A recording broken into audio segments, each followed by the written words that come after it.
What's up, fellow spellcasters? Drew here.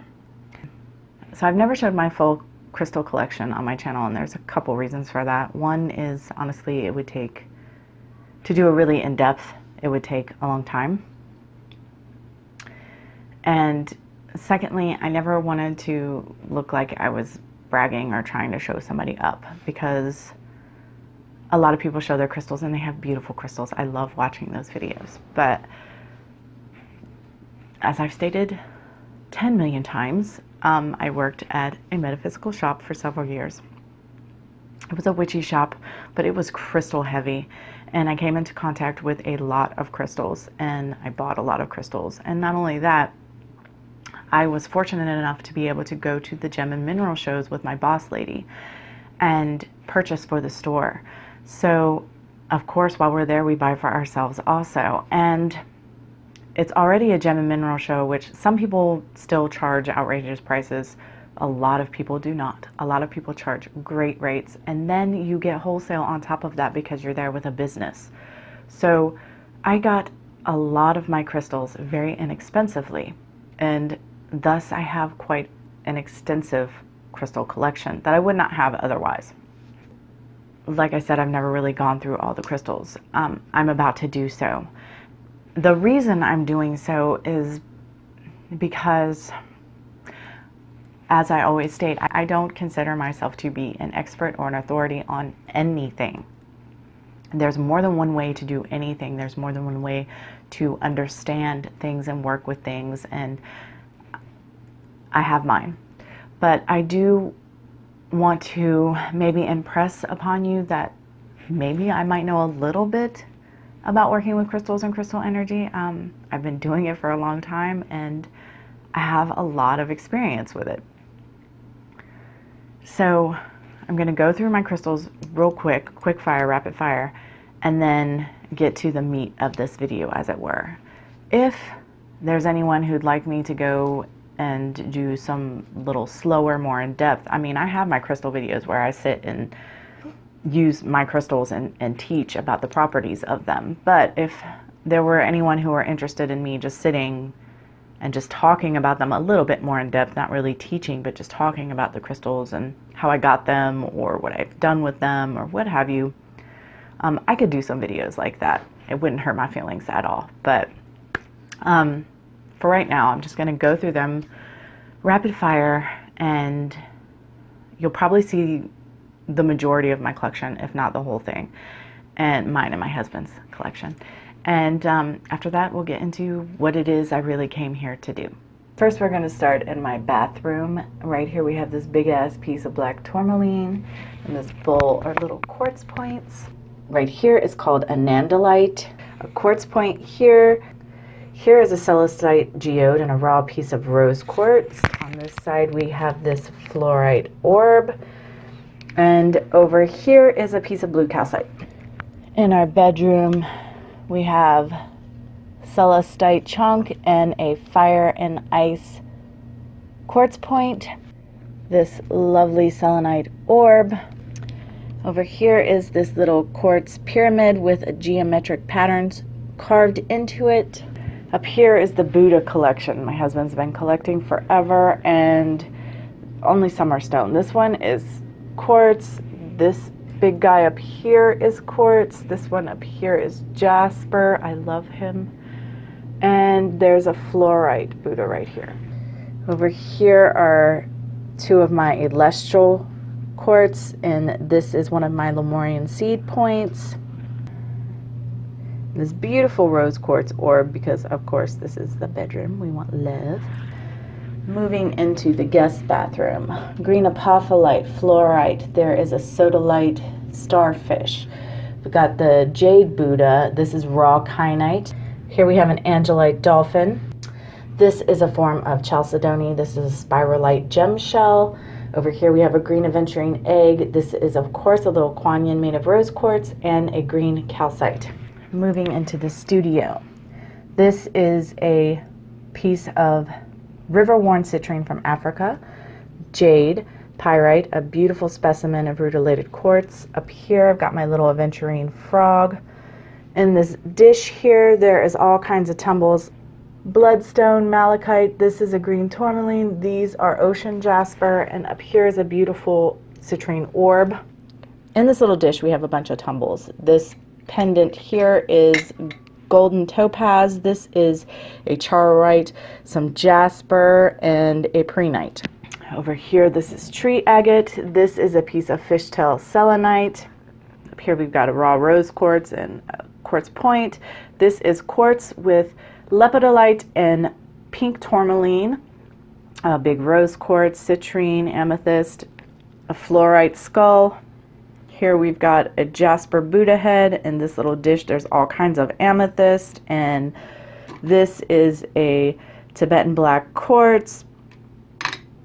Here is a Herkimer diamond. There's a blue lace agate. Back here, more chalcedony. There's a raw emerald, a big amethyst chunk. This is all, there's amber and carnelian in here. This is, of course, more celestite. Here is my scrying quartz orb. Right here is a nice piece of tangerine quartz. Up top, that is quartz with pyrite. Then you have that beautiful petrified wood orb. This is a gigantic fulgurite. Here we have Herkimer diamond and matrix. Up here is a beautiful quartz point and obelisk. Here we have a labradorite point and a sunstone wand. This is my firecrackle agate pyramid. These are amethyst platonic solids from sacred geometry. Then we have the tumbles. All of these labels indicate different types of tumbles. And you can see there's a wide variety. Now some of these, this is all quartz, this is all amethyst, this is all tiger eye, but the rest of these are all mixed together. There are different ones. Like this has rose quartz, rhodonite, and rhodochrosite in it, for example. Just many different kinds of tumbles. I have a second one. These are a lot of tumbles, but I wear them. I use them in gridding and layouts, things of that nature. I also give them away occasionally. Out here in the living room, we have some smoky quartz. This is an Auralite 23. Up here is amethyst and kunzite. This is a mixed mineral. My husband loves mixed minerals, and I cannot identify all of them. It's quartz with something. I cannot identify all of my husband's stones. This is galena. Here you have a kyanite that is partially in the rough. There's a tiger eye. This is some kind of mixed mineral. There's a mica thing happening. There's quartz, selenite. This is a smoky quartz pyramid. Here you have some black tourmaline. This is a bogie stone. Here's some cinnabar. Here's some quartz. This is a labradorite orb. This is a pyrite orb. Here is a gold sheen obsidian orb. This is a shaman stone. There's some lapis lazuli here and a sunstone pyramid. Another bogie stone. This one's much bigger. And here's its mate. One is smooth and one is rough. Here's a piece of garnet. Another piece of green apophyllite. Another smoky quartz. And up here there's all kinds of goodies. For example, kyanite. We've got the black kyanite. This is a hematite, of course. Orange kyanite. There's green kyanite. There's indigo kyanite. There's a blue kyanite up here with a Szechuan quartz. Down here is garnet, aquamarine. Here is azurite malachite in the raw, fuchsite, hemimorphite, ametrine. Petrified wood. This is blue apatite. Here we have a turquoise and a scepter wand right here, which is quartz. Here is an andalusite or chistolite, petrified wood. We've got mica formation, more cinnabar. That's a raw piece of tiger eye. This is jasper. This is a raw malachite. This is a fairy stone with more azurite malachite in the raw. This is blue fluorite. This is quartz with garnet. This is lepidolite with pink tourmaline inside it. Beside a rose quartz, copper. This is a rutile and a hematite, I believe. This is mica-form lepidolite. Here we have an celestial and a tektite. This is a spirit quartz formation. Pink kunzite and azestulite, more azestulite. All kinds of goodies. This is a shaman stone or a Moki marble cut in half. Over here we've got tourmalinated quartz, quartz point, amethyst. This is nirvana quartz. This is ruby and zoisite. This is miriam or something of that nature. It's a type of jasper. Rose quartz points. This is a piece of agate with, well, it's been dyed, and the flower of life is etched in it, amethyst. This is a rhodochrosite, hematite, rose quartz, jade quartz, selenite. This is pyrite in some kind of matrix, some kind of mixed mineral, and more fluorite. That is a pyrite orb, that is a copper orb, and that is a hematite orb. This, of course, is my amethyst geode with some more celestite. This is a Tao crystal or a temple heart crystal or a triple chandler. This is my trigonic record keeper. This is a labradorite egg. Here we have some creedite. There's a quartz point. This is my chakra wand. Nice piece of fluorite. And here's all kinds of stuff. This, for instance, is another form of chalcedony. And these three are fluorite. Back there is my Tiffany stone. In the hand, here's all kinds of, I mean, you see tiger eye, jade, rose quartz, all kinds of stuff. A rose quartz heart. This is a form of lepidolite, or lepidolite, however you want to say that. I'm not sure what this is. It's my husband's. Obviously, that's rose quartz. This is a bloodstone pyramid, clear apophyllite. On the kitchen table, we have some raw amazonite. This big quartz candle holder, then that's amethyst. This is more spirit quartz. It's an amethyst spirit quartz formation. And over here is a raw lepidolite. And right there is fluorite. Got these selenite candle holders. Right there's a nice piece of petrified wood. In here there's all kinds of little chunks of quartz. Quartz cluster. We've got my shaman stone. There's a nice point. Back here is a big piece of hematite. Over here is a big piece of smoky quartz. This is a raw piece of jasper of some kind my daughter gave me. Up here you've got jasper and tiger eye, and this is my teacher crystal. Over here there's a nice amethyst formation. That is rhodonite, a beautiful piece of green apophyllite. This is a seraphinite pyramid. Over here is a raw piece of rhodochrosite, desert rose selenite. Here is a phantom crystal. This is red rutilated quartz and silver rutilated quartz, and there is a fluorite wand and a chunk of labradorite, and in here is all kinds of stuff. This is a mix of blue and brown or gold tiger eye. There's a quartz point. This is Gaia stone. This is a Libyan gold tektite. This is a fluorite skull. This is a shaman dream stone quartz formation. Here is some moss agate. This is a blue piece of fluorite. All kinds of stuff in here. Oh, this is dravite right here, which is brown tourmaline. Over here is a nice big piece of dumortierite. Up here is more of my husband's stuff. Celestite, geode orb. This is fluorite. This is hematite. This is rutilated quartz. I'm not sure what these are. I'd have to look in the books to identify them. Again, they're my husband's. I don't know. Tiger iron. This is rutilated quartz. An celestial. Back here is some mixed minerals and some quartz. Howlite. So those are my babies. Sorry, there's lots of places that need to be dusted. I do dust, but it is my least favorite chore.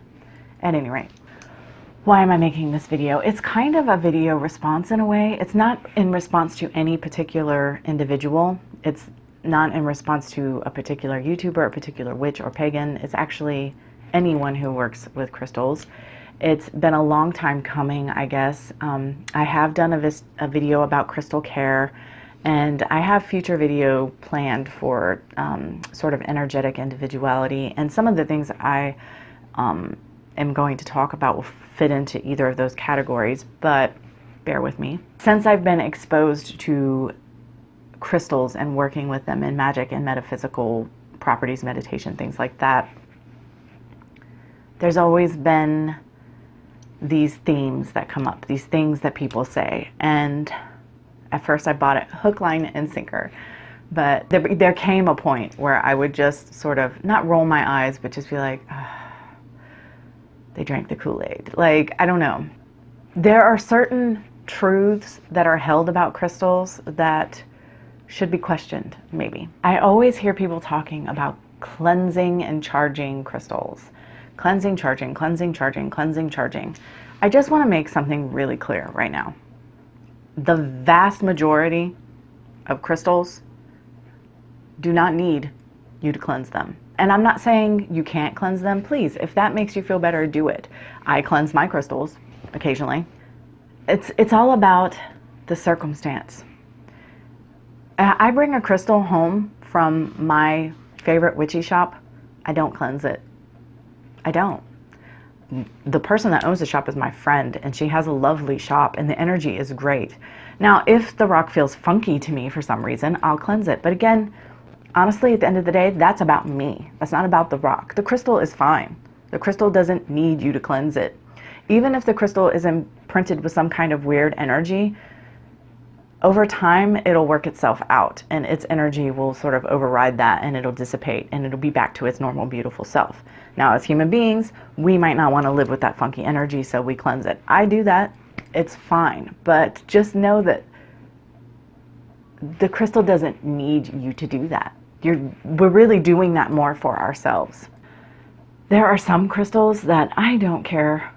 I mean, it would have to be a pretty strong, energetic influence to imprint the crystal. Hemimorphite, like a raw piece of hemimorphite with the crystals everywhere, and moldavite, they're not easy to displace that energy. There are plenty of crystals like that their energy is just so strong and solid that it's not easily manipulated. An example, okay, rose quartz and kunzite.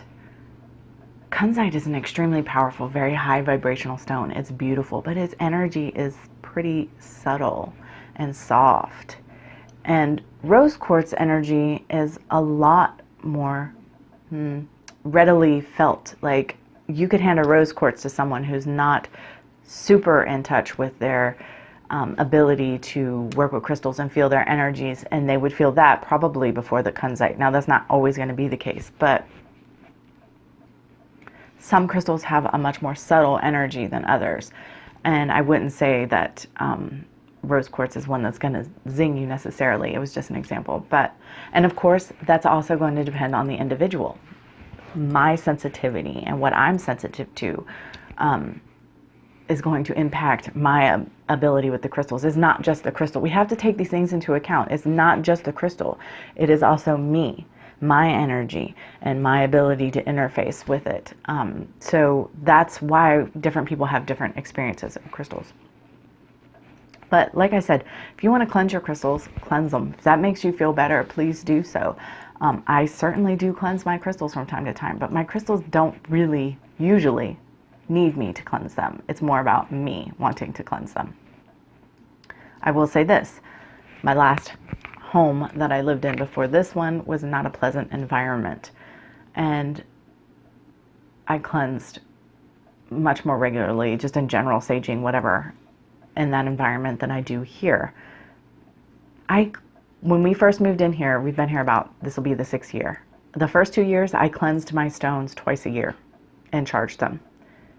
But I noticed the 3rd year, I didn't need to do it. Like, I very rarely cleanse my stones. Like, extremely rarely cleanse my stones. Because they don't need it. They're in my home. They're in my safe environment. They don't come into contact with things that would be ick. I'll let anybody touch my stones. I don't care. Honestly, the way I feel about it is, if you get a hold of my stone, maybe that'll trigger something in you, and you will come to work with crystals, and or at least glean a curiosity about them, and I'm all about it. And if for some reason when the crystal comes back into my hands, I don't like the way it feels, I can cleanse it. It's not that big of a deal. But I've never really ever had anyone hold any of my crystals and been like, ew, gross. Like, I don't know. And I'm an empath.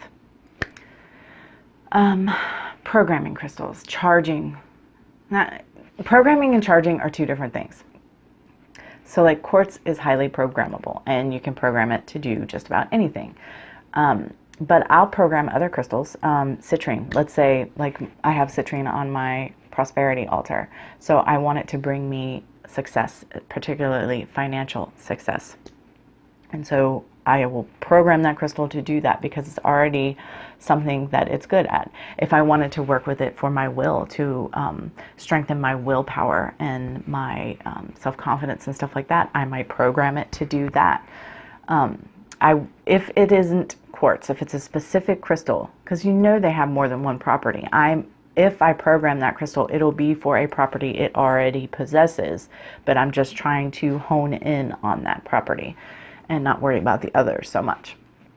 Now, charging. Another thing. If you like to put your crystals out in the moonlight or the sunlight or whatever because you enjoy that, it energetically, it does something that is fulfilling for you and brings you joy, then please do so. But if not, if you're busy and you don't have time to charge your crystals, don't worry about it. I have had like 2 crystals ever that needed to be charged.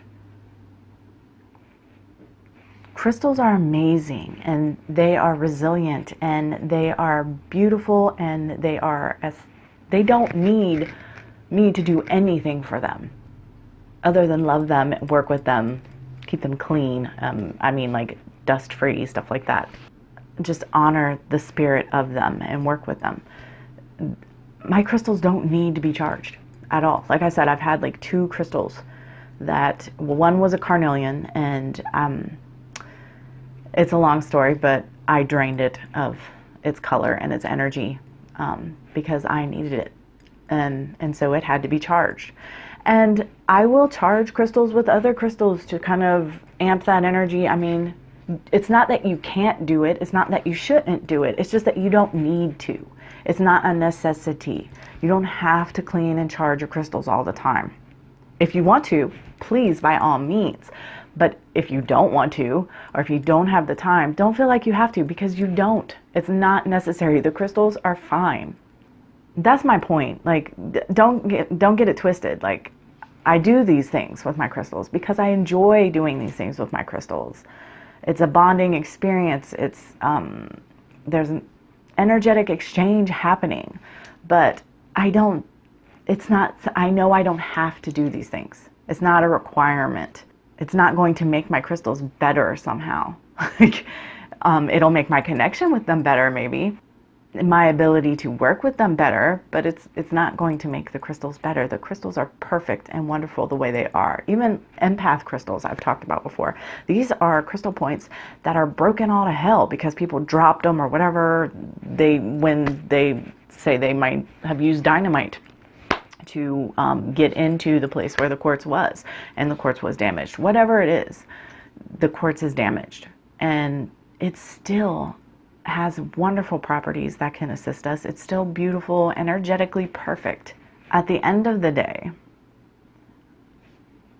crystals are my friends. They're my family. Like, I respect them. They are my allies. They assist me. They're my brothers and sisters, basically, spiritually speaking. And as long as you have that respect, and there's an energetic exchange, and again, charging the crystals, linking the crystals, cleansing the crystals, meditating with them. There's all kinds of ways, doing grids with them. There's all kinds of ways that you can work with your crystals and energetically bond with them. But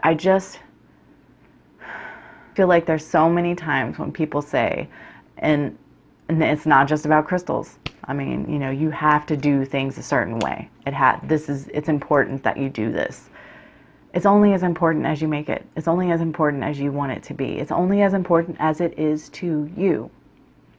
Again, there will come circumstances where you might need to charge a crystal. There will come circumstances where you might need to cleanse a crystal, but it's not a hard, fast rule that needs to be followed every single time. If you are energetically sensitive, you will know if these things need to happen. And if you don't know and you feel insecure, then by all means do it. If that's going to bring a security to you and you're going to feel good about the situation, then charge them, cleanse them, program them, do whatever you need to do. But like I said, if you don't have the time or you just don't feel like you need to, don't feel like you're doing something wrong. Don't feel like you're not following the crystal rules. Like, it doesn't work that way.